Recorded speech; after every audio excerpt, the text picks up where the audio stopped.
நல்லுள்ளங்களுக்கு வணக்கம். இந்த வீடியோவில் நாங்கள் எதை பற்றி பார்க்க போகிறோம்னா, இந்த மாதிரி மிக்சர் கிரைண்டரில் பயன்படுத்துகிற பிரேக்கர் சுவிட்ச் வந்து பழுதாகிருச்சுன்னு சொன்னால் இந்த பழுதை வந்து நாங்கள் எப்படி டிஜிட்டல் மல்டிமீட்டரை வச்சு செக் பண்ணி தெரிஞ்சுக்கொள்வது அப்படின்னு தான் இந்த வீடியோவில் பார்க்க போகிறோம். இந்த மாதிரி சின்ன சின்ன ரிப்பேரிங் சம்மந்தப்பட்ட வீடியோக்களை நீங்கள் பார்த்து தெரிஞ்சுக்கணும்னு சொன்னால் நம்மளுடைய யூடியூப் சேனலை சப்ஸ்கிரைப் பண்ணுங்கள், பக்கத்தில் இருக்கிற பெல் ஐக்கனை கிளிக் பண்ணுங்கள், ஆல்ற பட்டனை அழுத்துங்க. அப்போ தான் நான் போடுற இந்த மாதிரி வீடியோக்கள் உங்களுக்கு உடனுக்குடனே வரும். இப்போ வாங்க வீடியோக்குள்ளே போகலாம்.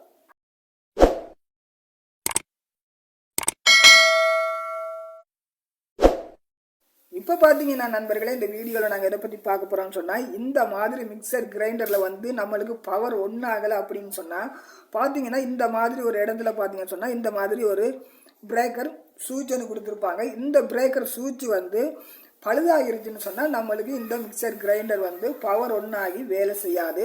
இந்த மாதிரி வேலை செய்யாமலுக்கு போயிருச்சுன்னு சொன்னால் நாம் இதை வந்து செக் பண்ணி பார்த்து இது பழுதாக இருக்கிறதையும் நல்லா இருக்கிறதையும் வந்து எப்படி தெரிஞ்சுக்கொள்வது அப்படின்னு தான் இந்த வீடியோவில் பார்க்க போகிறோம். வீடியோவை கடைசி மட்டும் பாருங்கள், அப்போ தான் உங்களுக்கு புரியும். இப்போ வாங்க அதை வந்து எப்படி செக் பண்ணி தெரிஞ்சுக்கொள்வது அப்படின்னு பார்க்கலாம். பார்த்தீங்கன்னு சொன்னால் நான் வந்து இந்த இடத்துல டயோடு சிம்பிள் அதை மாதிரி பஸ்ஸர் சிம்பிள் கொடுத்துருக்கிற ரேஞ்சில் 43 வச்சுருக்கிறேன். இப்போ நம்மளுக்கு டிஜிட்டல் மல்டிமீட்டர் நல்லா வேலை செய்யுது. இப்போ இந்த மாதிரி மிக்சர் கிரைண்டரில் கொடுத்துருக்கிற இந்த பிரேக்கர் சுவிட்ச் வந்து போயிருச்சுன்னு சொன்னால் நம்மளுக்கு டிஜிட்டல் மல்டிமீட்டர் எப்படி ரீடிங் காட்டும், இல்லைன்னு சொன்னால் இது நல்லா இருந்துன்னு சொன்னால் எப்படி ரீடிங் காட்டும்ன்றதை உங்களுக்கு செக் பண்ணி காட்ட போகிறேன். வீடியோவை கடைசி மட்டும் பாருங்கள். இப்போ பார்த்தீங்கன்னா நான் இதில் வச்சுருக்கிற 3 பிரேக்கர் சுவிட்சும் வந்து புது சுவிட்சு. எந்த ஒரு பிரேக்கர் சுவிட்சுமே பழுதாகி டேமேஜ் ஆகாத நல்ல ஒரு சுவிட்ச் தான் இதில் நான் வச்சுருக்கிற சுவிட்ச் எல்லாம். இப்போ இந்த நல்லா இருக்கிற சுவிட்ச் எல்லாம் வந்து நம்மளுக்கு டிஜிட்டல் மல்டிமீட்டர் எப்படி ரீடிங் காட்டுன்ற பார்க்கலாம். அதாவது இந்த சுவிட்ச் நல்லா இருந்துன்னு சொன்னால் எப்படி இந்த டிஜிட்டல் மல்டிமீட்டர் எங்களுக்கு ரீடிங் காட்டுன்றதை நாங்கள் இப்போ செக் பண்ணி பார்க்க போகிறோம். பார்த்தீங்கன்னு சொன்னால் இதில் 2.7 அம்பிஎஸ் போட்டிருக்கு. அதை மாதிரி பார்த்தீங்கன்னு சொன்னால் மேட் இன் இந்தியான்னு போட்டிருக்கு. பார்த்தீங்கன்னு சொன்னால் 230/50 கேஎஸ் போட்டு கிடக்கு.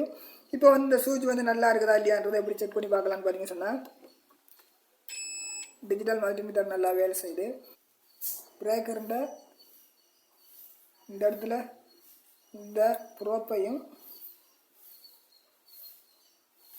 இங்கே வந்து இந்த மாதிரி வைக்கிறோம். இப்போ பார்த்தீங்கன்னா நம்மளுக்கு ஒரு பஸ்ஸர் சவுண்டு வருது.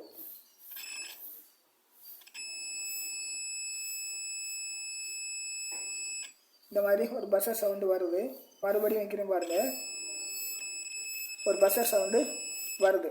இந்த மாதிரி நாங்கள் செக் பண்ணி பார்க்குற நேரம் இந்த மாதிரி ஒரு பஸ்ஸர் சவுண்டு வரலை அப்படின்னு சொன்னால் உங்களோட மிக்சி கிரைண்டரில் பயன்படுத்தியிருக்கிற இந்த பிரேக்கர் சுவிட்ச் வந்து போயிருக்குன்றதை தெரிஞ்சு கொள்ளலாம். இல்லைன்னு சொன்னால் இந்த மாதிரி ஒரு பஸ்ஸர் சவுண்டு வந்தது அப்படின்னு சொன்னால் இது வந்து நல்லா இருக்குன்றதை நீங்கள் தெரிஞ்சு கொள்ளலாம்.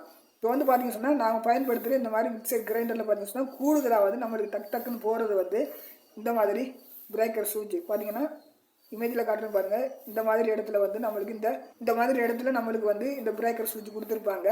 இந்த பிரேக்கர் சுவிட்ச் போயிருச்சுன்னு சொன்னால் நம்மளுக்கு பவர் ஒன்றாகாது. ஒன்றாகாமலுக்கு போயிருச்சுன்னு சொன்னால் நீங்கள் இந்த மாதிரி செக் பண்ணி பார்த்து ஈஸியாக அந்த பழுதை தெரிஞ்சு கொள்ளலாம். பாருங்கள், இந்த மாதிரி ஒரு பஸ்ஸர் சவுண்டு வருது. இந்த மாதிரி பஸ்ஸர் சவுண்டு வந்துன்னு சொன்னால் இந்த சுவிட்ச் நல்லா இருக்கும்.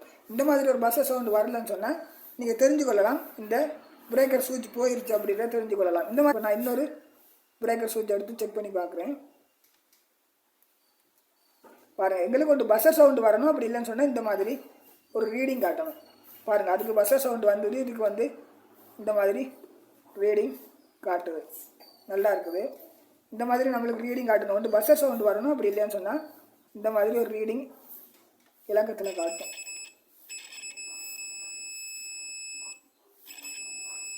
பார்த்தீங்கன்னா இதுவும் நல்லா இருக்குது. இந்த மாதிரி தான் நண்பர்களே, இந்த மாதிரி மிக்சர் கிரைண்டரில் வந்து நம்மளுக்கு ஓவர் லோட் ஆகிருக்குன்னு சொன்னால், அதாவது அதோட டைமை விட ஓவர் லோட்டை நாங்கள் போட்டு அடித்தோம்னு சொன்னால் ஓவர் லோடு ஆகணுன்னு பார்த்தீங்கன்னு சொன்னால் ஹீட்டும் அதிகமாகும் மிக்சர் கிரைண்டரில். இந்த மாதிரி ஹீட்டும் அதிகமாகி லோட் ஆகிற நேரம் பார்த்தீங்கன்னு சொன்னால் இந்த பிரேக்கர் சுவிட்ச் வந்து ஆட்டோமேட்டிக்காக வந்து பவரை கட்டாக்கும். பவர் கட் ஆகுறது மட்டும் இல்லை, ஒரு சில நேரங்களில் பார்த்தீங்கன்னு சொன்னால் ஃபுல்லாகவே இது போயிடும்.